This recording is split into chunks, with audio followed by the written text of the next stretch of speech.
嗨，大家好，我是坦平叔，带来一讲真正的中国。今天是2024年12月10号，这一期咱们继续聊聊俄罗斯入侵乌克兰，看一看乌克兰战场也有什么变化。今天是俄罗斯侵略乌克兰的第1021天，也是乌军进入库尔斯克的第127天。俄乌双方继续在库尔斯克争夺。那么目前库尔斯克的前线形势呢？在克列涅夫斯基区，乌军重新进入波格雷夫基地，并夺回一半地区。在苏詹基地区俄军夺回了普列霍沃地区，并渡过普谢尔河。双方互有得失。根据乌军的说法，俄乌双方在整个前线一共是177次交战，俄军已把重点转移到波克罗夫斯克方向。乌军第79空中突击旅再次打击库拉霍夫方向的俄军攻击部队。在一次战斗中他们摧毁两辆装甲车，消灭27名步兵，另有12名俄军受伤。已经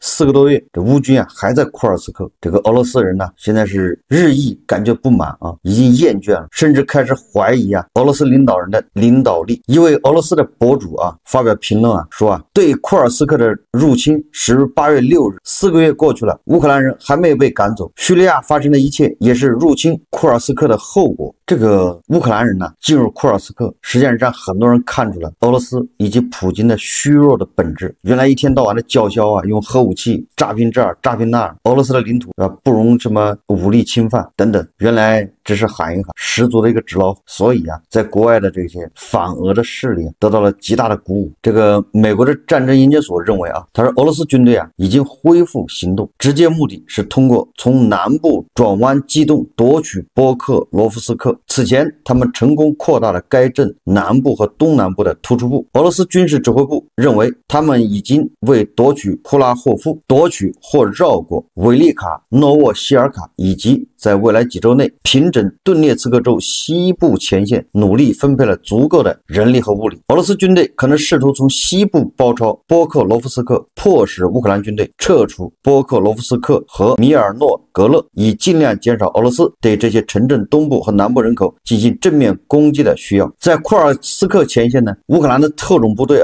利用缴获的俄军的无线电设备向俄军透露错误的信息乌军谎称库尔斯克某阵地仍在俄军手中，并要求派遣援兵。结果俄军真的派出3辆装甲车外加1个排的兵力。随后乌军成功在半路设伏，用导弹摧毁了俄军2辆装甲车，剩下1辆也受损重根据这个凤凰卫视卢宇光的报道他说俄乌两军目前在库尔斯克战线已集结了精锐伞兵和海军陆战队等部队，双方总兵力约10万余人。俄军政治总局局长车臣阿赫迈特特种部队总司令阿劳基诺夫表示，俄乌两军最后的决战将发生在库尔斯克方向。而乌克兰方面呢，则是这个乌军的总司令希尔斯基亲自前往库尔斯克督战这个47旅以及82旅。乌军的总司令亲自进入库尔斯克，看样子双方确实在库尔斯克要大打一场。这个乌军不仅在库尔斯克，在乌东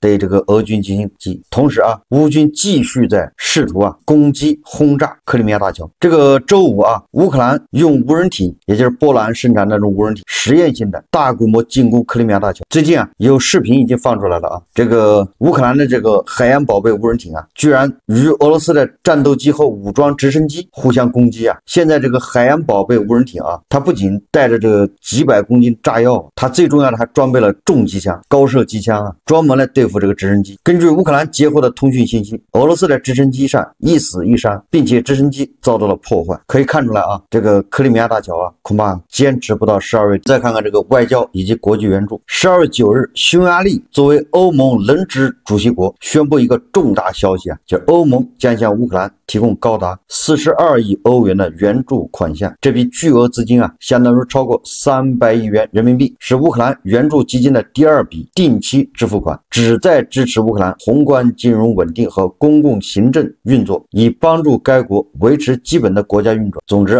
300亿人民币给到乌克兰。这个事情最值得关注的是，匈牙利作为轮值国主席居然同意了。以往在所有援助乌克兰的问题，这匈牙利都要刁难反对，对吧？他一直持反对意见。那个鄂尔班呢，他是亲俄的，经常搞一票否决。但是这一次这个匈牙利态度转变，痛痛快快的同同意了这个方案，这个确实值得关注。是不是欧尔班也看出俄罗斯不行了，要跳船了？这笔巨款对乌克兰的是至关重要对乌克兰来说是一个非常重要的支持，也成为这个俄乌冲突一个新的变量。丹麦为乌克兰提供的第二批 F-16战斗机已经运抵乌克兰，第一批援助的6架战斗机后来好像打掉1架，损失1架，那还有5架现在正在前线积极的使用。这个丹麦一共要给乌克兰19架 F-16战斗机。目前乌克兰最缺的是飞行员。根据这个德国图片报报道12月9日，德国总理候选人基民盟主席尔茨抵达基辅，也就是对基辅进行突然访问他访问之前没有宣布，据称他将会晤泽连斯基。这个德国很有意思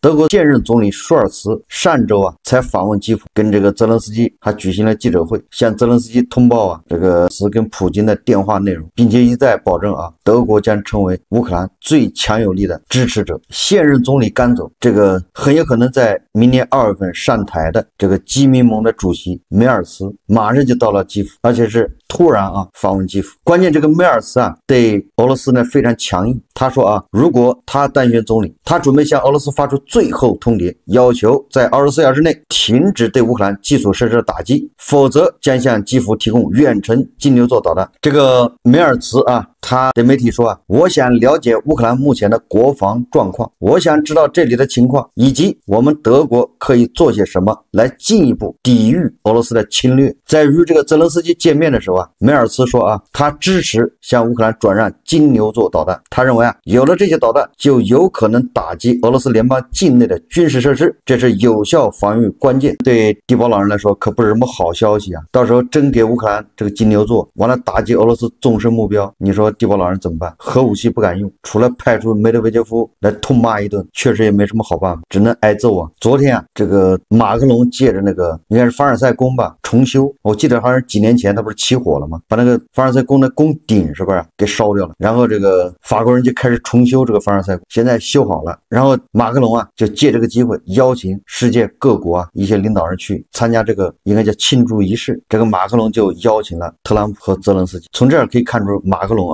用心良苦，借着这个凡尔赛宫重修重新这个对外开放，借着这么个机会搭个舞台，为泽连斯基和特朗普见面商谈创造一个条件。按理来说泽连斯基这个时候忙的是火烧眉毛，哪有空去参加什么凡尔赛宫重新开放仪式呢？所以醉翁之意不在酒。那么这个法国特朗普和泽连斯基三方会谈，现在已经很多消息传出来可能对俄罗斯是相当不利的。首先这个泽连斯基居然同意马克龙提出的向乌克兰派出部队。这个马克龙在今年春节的时候就说了，法国有可能向乌克兰派出法军，而且即便北约不同意，那法国单方面派出法国军队。大家还有印象吗？虽然说完之后就没有下文了，但是人家表态了。这一次说马克龙又建议泽连斯基让一步呢，就是泽连斯基坚持要加入北约之后再和谈，也就是说要北约先邀请乌克兰加入。那这个特朗普这边是不愿意的，那么俄罗斯也接受不了。马克龙建议泽连斯基说，这个乌克兰加入北约之前呢，在乌克兰部署军队，对吧？那就相当于你加入北约了嘛，派出外国军队在那保护你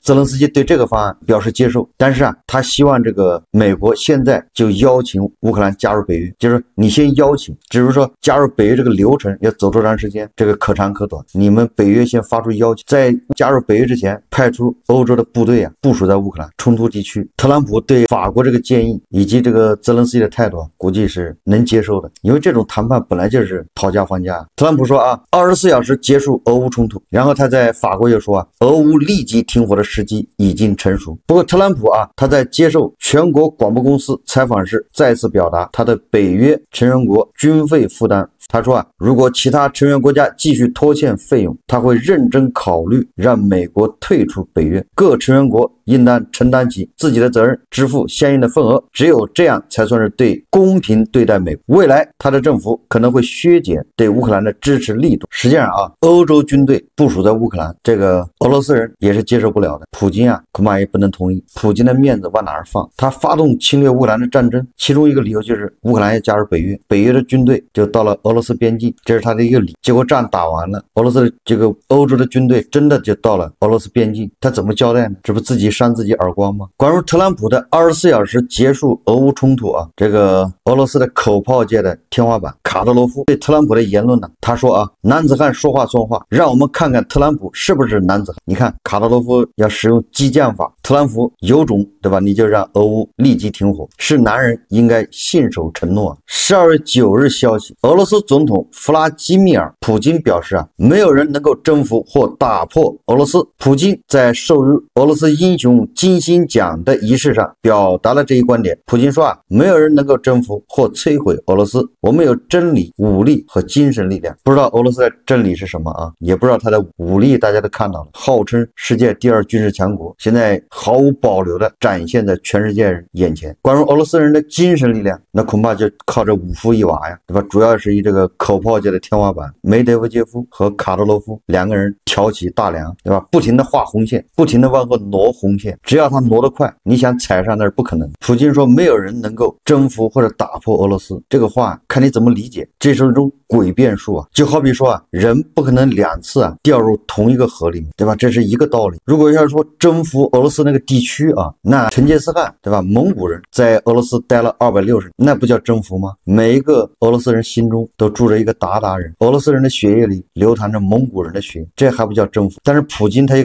可能会告诉你，那是过去的俄罗斯，那是莫斯科大公国，那个时候不叫俄罗斯，现在的这个俄罗斯是没有人能够征服。事实上啊，普京说这个话没有任何底气啊，可以说叫走夜路吹口哨，自己给自己壮胆。这2天发生的这个叙利亚阿萨德巴沙尔政权这个塌方断崖式崩溃，对吧？就充分说明了俄罗斯的国力啊已经不堪一击。这个卡塔尔的媒体报道说，援引莫斯科的消息啊来源说啊，这个阿萨德巴沙尔逃亡到莫斯科以后啊，想跟普京见面叙叙旧，但是被普京拒绝。他派出了拉夫罗夫去跟阿萨德见面。根据报道啊，拉夫罗夫对阿萨德说啊，你必须自己解决问题，也就是你的屁股自己擦。这个恐怕也验证了我说的，这个巴沙尔对俄罗斯人来说，他就是一个筹码。俄罗斯总统新闻秘书佩斯科夫9日在回答媒体有关俄在叙军事基地的提问时表示，现在谈论有关维持俄方在叙军事基地的问题还为时过早。无论如何，这都是应该与叙利亚未来掌握政权者讨论的问题。我们目前看到的是一个转型时期，局势极度不稳定，因此还需要时间。佩斯科夫说啊，但是根据乌克兰情报局的这个情报啊，说这个俄罗斯人呢正从这个叙利亚的军事基地撤出他的装备，什么原点导弹，什么 S-400防空导弹、装甲车、雷达，正在提桶跑路啊。最讽刺的是，叙利亚在俄罗斯的大使馆居然也把旗帜给换了。12月9号，据塔斯社报道，叙利亚反对派武装的旗帜在叙利亚驻俄罗斯大使馆上空升起，他们这个新的旗帜好像是2星3色旗。叙利亚政府的这个国旗啊，就原来的那个旗帜啊是3色，那少一星，这个反对派的这个旗子少一星，实际上少的就是个新月标志。这个反对派组织一个叫祖拉尼的头目，他现在应该是各大反对派里面势力比较大的。这个祖拉尼我在以前节目说了啊，这个人以前跟基地好像有关系，跟 IS 好像也有关系，但是人家已经进化了。他现在喊的口号啊，跟什么 IS 跟什么基地没有任何关系。人家一到大马士革先发布禁令，也就是说啊，这个士兵不准进入这个什么政府部门、政府机关不准侵犯私人财产，不管这个人是哪个派别的。你看他搞约法3章，然后他说啊，我们的敌人仅仅是阿萨德巴沙尔政权，我们的目的就是为了推翻他，建立一个自由社会。总之你看看他的口号啊，你找不出什么毛病。晚上啊，这个祖拉尼又发布命令，规定啊，不准对女性的穿着进行评价、进行要求、进行约束，女性有受教育的权利，禁止女童早婚。你看看对吧？大家不就担心你这反对派一上来，你不搞那种叫国家宗教化吗？害怕他成为阿富汗吗？成为伊朗？结果人家马上就号称所以我说他这个进化版叫士别3日，当刮目相看。当然了，因为他毕竟手上人少，恐怕也2-3万人，他要稳住叙利亚的局势他只能采取这些措施。保不齐也有可能等他屁股坐稳了，他就露出真面目，这不好说，这谁也说不清楚。但至少这个人反正很有头脑，但是他有头脑的更在后面。这个祖拉尼尼他又提出一个说法，什么说法呢？他说他建议啊，为了促进叙利亚的繁荣和发展，建议修建一条油气管线，从哪儿修起呢？从沙特和伊拉克、约旦这些产气的国家修一条线把它穿起来，然后通过叙利亚到达叙利亚的港口，通过港口再走海路，或者是从叙利亚再到土耳其，这些天然气全部送到欧洲。欧盟啊，你看看，这是欧洲人做梦都想实现的。这欧洲人为天然气的事情，为能源的事情，可以说是操碎了心了。就是因为能源的事情，他被俄罗斯捏住了，受制于俄罗斯。所以这个祖拉尼啊，他这个建议一旦实施，首先对伊朗、对俄罗斯，那就是个毁灭性打击，那就是欧洲根本就不需要看你俄罗斯脸色，对吧？你气爱卖不卖？人家从中东买气，那谁受益呢？土耳其、沙特、约旦、伊拉克。但是这里面啊，也有很多国际势力在这博弈，这不好说。但是至少说明祖拉尼这个人呢，很会笼络人心。他这么一搞，那你说沙特、约旦、土耳其、欧洲这些国家，那都得支持他呀。现在联合国啊，已经准备把这些什么恐怖分子啊，把他们要重新考虑他是不是恐怖组织啊。人家已经进化了，这些反对派武装很多在联合国那都是挂了号啊，是恐怖组织。结果现在联合国说要把他们啊恐怖组织名单里拿掉。本来啊，中东的这个局势是什么个局势呢？是伊朗要修天然气管道通过叙利亚，但是没人搭理他。你看他通过叙利亚卖给谁呢？他心心念念的想控制叙利亚，实际上也是想把他的气通过地中海卖到欧洲。那沙特怎么办呢？沙特就想通过以色列，通过约旦到以色列，从以色列再卖到欧洲。但是这中东这个局势一变，换了天了。所以这里面最大的输家就是俄罗斯，导致俄罗斯的天然气它的买家越来越少，它买家一少，它就受制于俄罗斯，失去了叙利亚。这个无论叙利亚新的政府跟俄罗斯什么关系，但是这个土耳其的影响力是最大，土耳其不可能容许别人来跟他分享这个叙利亚，尤其是俄罗斯的势力，对吧？土耳其跟俄罗斯那是打了几百年，土耳其埃尔多安就处心积虑的要把俄罗斯啊势力从叙利亚赶走，失去了叙利亚，实际上俄罗斯就已经失去了整个的中东和非洲。这个叙利亚是俄罗斯进入非洲的一个跳板和重要的前进基地，在非洲执行任务的所有的这个俄罗斯人呢，什么瓦格纳，他们的后勤基地就在叙利亚，大本营就在叙利亚。结果叙利亚被端掉之后啊，那整个非洲的这俄罗斯的这军事人员恐怕要考虑一下自己的前途了。接下来啊，很有可能这个乌克兰人呢，乌克兰情报局在非洲就支持那些什么苏丹啊，那些要跟这个俄罗斯人，要跟那瓦格纳要剿灭他们。你看看普京苦心经营的这一大摊，整个的就瓦解掉了。剩下的就是俄罗斯跟伊朗之间，俄罗斯和伊朗之间那个什么战略合作协议喊了几个月，到现在没签，恐怕他们俩人心里都有鬼，都不想被对方利用，都不想被对方拖到水里，心怀鬼胎啊。总之啊，由于巴沙尔政权的垮台，导致迪波老人苦心经营的在海外的这些基地和资产统统的歇菜，所以迪波老人对巴沙尔多少有一种啊烂泥糊不上墙，恨铁不成钢的这种分在里。所以巴沙尔跑到莫斯科流浪、流放、避难，迪波老人对吧？没有直接就接见他，安慰一下。迪波老人还在看叙利亚的这个新政府的动向。刚才说了这个叙利亚人反对派啊，他要搞事，又是一记老拳啊，勾在这个迪波老人的脸上。接下来这个沙特啊，又要搞事。这个券商中国报道啊，说据最新消息，沙特阿美宣布下调2025年1月份面向亚洲的所有石油价格，其中阿拉伯轻质原油官方售价下调80美分一桶，定为较阿曼、迪拜均价升水0.9美元，以前是升水1.7美元。沙特阿美还下调了销往西北欧和地中海地区石油的价格，但销往北美的石油价格没有任何变化。面对持续下挫的油价，欧佩克加近日敲定一项协议，决定再次推迟一系列增产计划。展望2025年全球油价走势，花旗在最新的报告中预测，原油价格可能会进一步下跌。这个沙特啊出招了，沙特阿美主动的下调面向亚洲和这个西北欧的这个石油的价格，这个又是给迪波老人添堵啊。沙特往亚洲卖石油卖给谁呢？恐怕大国不少卖啊，这就是抢客户啊。最后我们再看一下啊，这个印度啊和俄罗斯之间他们的合作，根据印度媒体报道啊，说印度和俄罗斯正在努力达成一项协议，印度将购买一套探测距离超过6000公里的预警雷达系统。该交易预计价值超过40亿美元，目前正处于谈判的后期阶段。上个月，俄罗斯金刚石安泰公司10人团队访问印度，该公司是俄罗斯最大的防空系统制造商之一，包括雷达系统、导弹防御系统和相关技术。据消息人透露至少60%的系统将由俄罗斯